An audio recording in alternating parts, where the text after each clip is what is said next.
Good morning, my darlings, and welcome to day 30. Yes, day 30 of the 31 Days of Horror. Today, I have a little treat for you. Yes, I do. A first edition, The Ghosts of Sleath. Yes, there we go. And it's glorious, beautiful. There we are. Isn't she gorgeous? That's Sleath, everyone. Yeah. And guess what? It's signed as well. Oh, yes. Signed James Herbert. Now, this was first published on November the 1st, 1994. And it's signed, isn't it just beautiful? It just screams, I love you, James. It does. We start off with It's Hard to Dance with the Devil on Your Back. Dance, dance, wherever you may be. I am the Lord of the dance, said he, and I'll lead you all wherever you may be. And I'll lead you all in the dance, said he. Yes, by Sidney Carter. It's a wonderful hymn, and that came in the year 1974. Sidney Carter. Reproduced by permission of Stainer and Bell Limited, London, England. It was copyrighted in 1963. There we are. Well, this is first published in 1994 by HarperCollins. I just had to sing that song to you because it's quite prevalent in this entire novel. It truly is. It's quite the novel. And there's a strange link in here, and I must read that to you because it's so weird. And you'll understand if you know, you know. Right? It's linked. The Ghosts of Sleath is linked to a Sean Hudson book called Heathen. I will explain. David Ash has been called by Grace Lockwood, who is the daughter of Edmund Lockwood, who is the local vicar of Sleath. He is a square son, a pastor and squire, last remaining of the male Lockwoods, and we have Grace, who is the new female. You know, she's the next generation, if you like. They're quite formidable, are the Lockwoods. A very strange bunch of people, strange breed of human. Yes, that's the word I'm looking for. Strange breed of human are the Lockwoods. The first Lord of Lockwood, Sir Gareth Lockwood, having done well in the 5th Crusades in Egypt, has been gifted the land by the king. Now, Gareth Lockwood has some very, very strange practices. He can read the Book of the Dead, which he found in Egypt during his crusade. If that ain't weird enough, I just don't know where to start with the Lockwoods. They really are a very strange bunch. Over the years, the Lockwoods have got steadily more insane and more evil. They're all a bit out there, if you like, a bit sadistic, a bit evil, a bit into necrophilia and abuse and the occult and devil worshipping and practices and lots of evil things. Oh, yes. But none so evil as Sebastian Lockwood. Sebastian. What a guy. What an absolute evil doer. Evil dude. Evil thing. Crikey. Heaven doesn't want him and hell's afraid he'll take over. That kind of evil. Yes. Sir Gareth Lockwood, flip back to him. through his evil practices of the Book of the Dead, believed in his addled mind that he had control and would conquer death, and he could control all his immortality through torture and abuse, among other things. Oh, this is just, wow, it's a twisted little gem of a book. Yeah. We've gone all the way through the generations and we get to Sebastian. Now, Sebastian decides to have sex outside of marriage. Well, that's nothing to this guy. He's that depraved. And he gets a local girl pregnant. And off she trots to have the other illegitimate Lockwoods. Now, as I said earlier, Grace and Edmund are the last of the Lockwoods. But through the illegitimate side of Sebastian's Lockwoods, tryst with the chambermaid, or whatever it was, we ended up with another line of Lockwoods called the Beardsmores. Now, they are connected. He is a Lockwood, but he can't be a Lockwood because his mother wasn't married to Sebastian. But Beardsmore is still as sadistic and as evil as the other Lockwoods.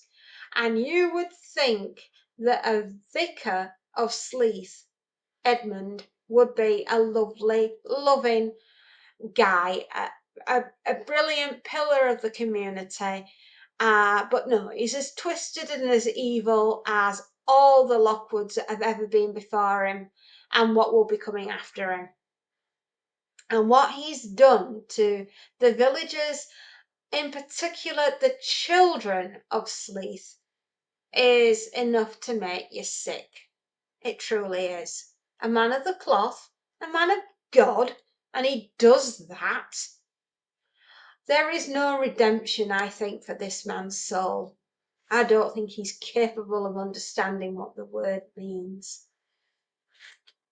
He is a crazed man towards the end of his life. It's a very convoluted and twisted little book. It does deal with an awful lot of abuse that's aimed at children and, of course, the villagers of Sleath who don't understand what's happening to them. But what is happening to them is an accumulation of evils that have lived over this land for many, many years. And over the next 3 nights that David is here, everything comes to a head. And David is assisted in this research that he's doing to find out whether or not the village of Sleath is haunted. And is Seamus Phelan, a lovely Irishman who is a sensitive, if you like. He has the ability to feel and understand ghosts and phenomena. Yeah, he really should work for the Institute of, the psychology. He really should, but he doesn't, and he's just there to assist David Ash. I wish there was more of a backstory with Seamus, because I do feel that his character within this book is beyond brilliant. We do get a tiny little backstory that he tends to be turning up in places where disaster is about to hit.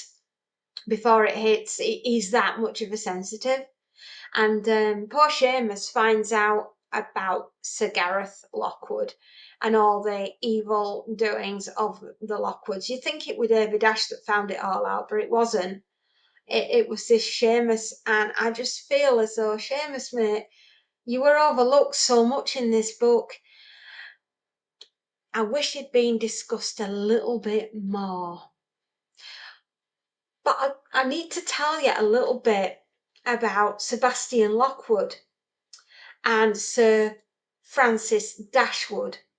Now, Sir Francis Dashwood is the main protagonist within this book of the evildoers, and allegedly the founder of the Hellfire Club. That's what Sean would have you believe, that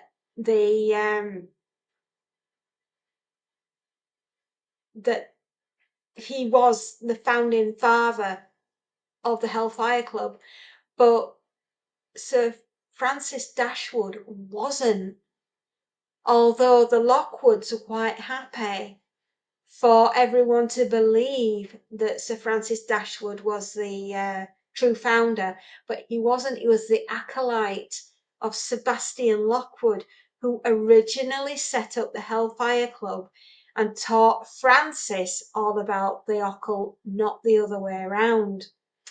And that is just, it's so strange that I would read this and do this for the beginning and bring this one out at the end. But I did it on purpose because I knew that I'd have to do the link so that you'd be able to see it. Cleverly done. I didn't say anything to you because I wanted you to experience it in this episode that I'm doing for you now. Well, now you know that Sebastian is an all-round rotter and a very evil, nasty little man. And he has practiced the occult all the way through. In fact, half the villagers of Sleath have practiced in this little group run by Edmund Lockwood, the priest, the vicar, whatever you want to call him. And poor Grace even took part in it when she was a little girl, but she was sent away by her mother and father to a private boarding school. And as she grew up and got older, she forgot that she had done all this. And she meets David Ash in the churchyard, going to her mother's grave, who died a year earlier. And she had an instant psychic link with David, and she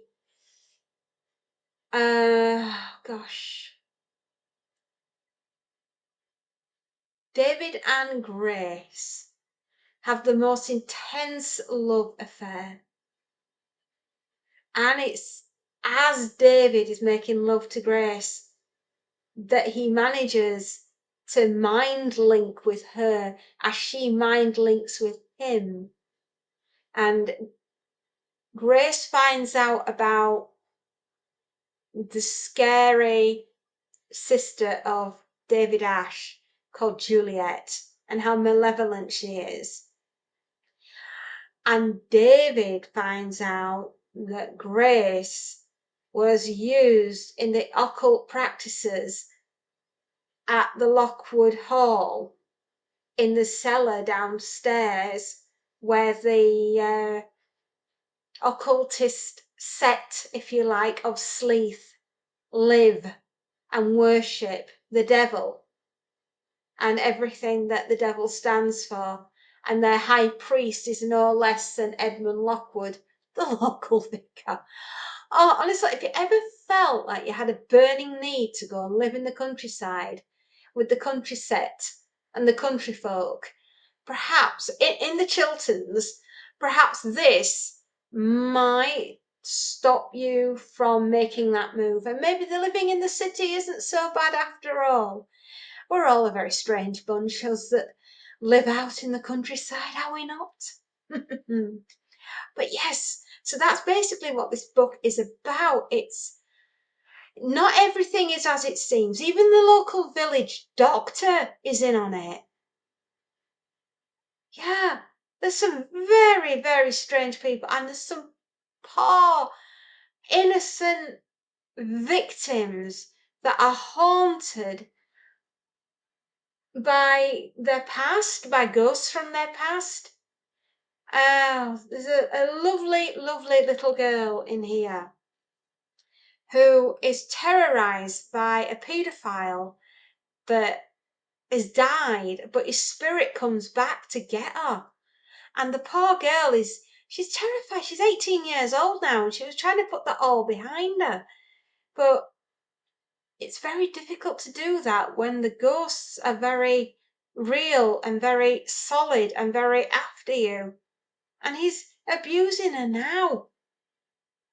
The dead can't do that, surely. Well, with all the evil practices that the Lockwoods have been doing, the dead can pretty much do what they like in Sleath because they've got power and ownership over the living. Very, very, very weird. But absolute 10 out of 10. It's a classic James. It's a classic horror. And the horror is the insidiousness of the village itself and the people that live in it. And the people that you think would be the pillars of community that are the most evil and base characters. And poor David is taken in by them. He thinks that they're all right. He thinks he's gone there to help a grieving mother, Ellen Preddle, and her son has died. He's, he drowned in the bath, did poor Simon. If you could possibly think that dying was bad enough, but not being allowed to have your spirit rest once you're dead, I think that is quite honestly a fate worse than death. And Ellen Preddle wasn't a very strong mother when Simon was alive.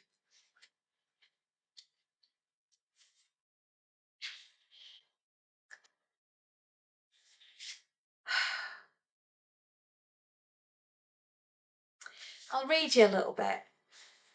I have to be on my own, Ellen told herself as the black Volvo drove the short distance to her cottage. No need for anyone else. They don't understand. They couldn't understand what it was like to lose your only child. The only person who could love you blindly in return for your own devotion, who never questioned your words, who had... He was never bad. He was never mischievous like other children. Simon was all she and George had, their only child. Can I just say that George Preddle was the most paedophilic, evil father I think I've ever read about. And his demise was well deserved. And you'll know that when you read the book, and you'll agree with me. I won't tell you how he died because I want to save that for you. But the one thing that really upsets me in this entire book is Simon. It's because Simon isn't allowed to rest in peace after his passing. Because Simon didn't just die of natural causes. Simon was drowned in his bath. But because there was no one there to see it, because his mum had gone to the post office to post a letter. Now, at the age of 11, you would think that a child would be safe enough in a bath on their own. Well, yes, they would be, unless their house is being haunted by a maleficent ghost. You see, Simon was in the bath when he was pushed under the water, and he was murdered. And his poor mother, so grief-stricken, believes the doctor and the priest when they both say that Simon must have been playing in the bath when he died, said the doctor. He died of natural causes. Evil man. Oh, that man. And the priest saying that Simon had passed over. Yeah, Edmund, you insidious man. How dare you? And Dr. Stapley. But they're the ringleaders of the new occult. Twisted people. So yeah, I mean, Ellen was rushing back to see the ghost of her dead son because in her grief-stricken mind she thought he'd come back to see her because he loved her. No, as you find out in the book, the poor boy can't depart because evil forces are still holding him here. And poor Ellen's so grief-stricken with her addled mind and her inefficient parenting. If she had been watching over her son, perhaps she could have prevented just what her husband did. Now, I'm going to read you from the middle of the book. I don't normally do this, but I will, because it explains about Sir Francis Dashwood and Sebastian. Okay. I'd still like to know about the skeletons in the Lockwood cupboard. She smiled and he felt her warmth. I told you I don't know much about them, and I don't particularly care. Not even curious? Well, at the risk of whetting your appetite, I did learn that one of my ancestors, Sebastian Lockwood, was a great friend and acolyte of Sir Francis Dashwood. I suppose that held my interest for all of 10 minutes. Dashwood? Surely you've heard of him? Her smile had become mischievous. I'd have thought the Institute would have had a filing cabinet full of information on that notorious character. Ah, yes, Sir Francis Dashwood, rake and occultist, and founder of the Hellfire Club, his own secret society for devil worship. Nice company your relatives kept. His family seat was not too many miles from here. He held many of his orgies and performed satanic rites in chalk caves he had allowed himself. Sebastian Lockwood was a member of his secret brotherhood, and they scandalised the area in the mid-18th century by all accounts. Now, Grace said that, but she knew deep down in her mind when Ash wakes her up and he's making love to her, and everything is revealed to Ash at that moment. And the poor man is deeply, deeply in love with Grace. Does what happened to the Lockwoods, is it all deserved? Do they all deserve to go in such a hideous way? I'm not going to spoil any more of it for you, my darlings, but I do recommend that you read The Ghosts of Sleath. It certainly isn't what it seems, Sleath. On the outskirts, it's a chocolate box, beautiful, gorgeous little village, and everybody is dying to get in. And those that are in it are dying to get out. Yeah, be careful what you wish for countryside living and estate esquires. Not everyone is very nice, and nothing is what it seems. And the mill pond in the village of Sleath, that's an evil little place. Not even the rats want to play in it. Nobody wants to go by the village pond, and for good reason, for what's buried in it is the stuff of nightmares. Yeah. So, my darlings, there we have the second instalment of the David Ash trilogy. White the book, The Ghosts of Sleath. Things do go bump in the night, and people get bumped off in the night too. It's a creepy little tale of a haunted village and their occultist masters. Enjoy, my darlings. Well, if you like what I've done, you can always give me a thumbs up. And if you really like what I do, you can always give me a follow. And come back tomorrow for another very gruesome little tale of horror, ghoulish deeds. Don't have nightmares. Enjoy The Ghosts of Sleath. See you later.